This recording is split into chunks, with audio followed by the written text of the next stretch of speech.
بسم الله الرحمن الرحيم. وإذ قال موسى لفتاه لا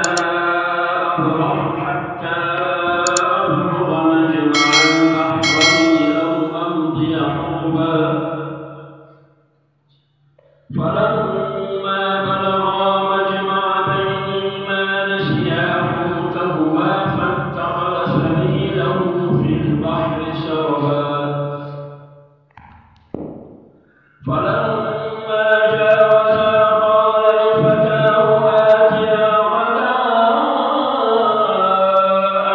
لقد لقينا من سفرنا هذا نصبا قال أرأيت إذ أوينا إلى الصخرة فإني نسيت الحوت وما أنسانيه إلا الشيطان أن أذكره فاتخذ سبيله في البحر عجبا قال ذلك ما كنا نبغي فارتدا على آثارهما قصصا فوجدا عبدا من عبادنا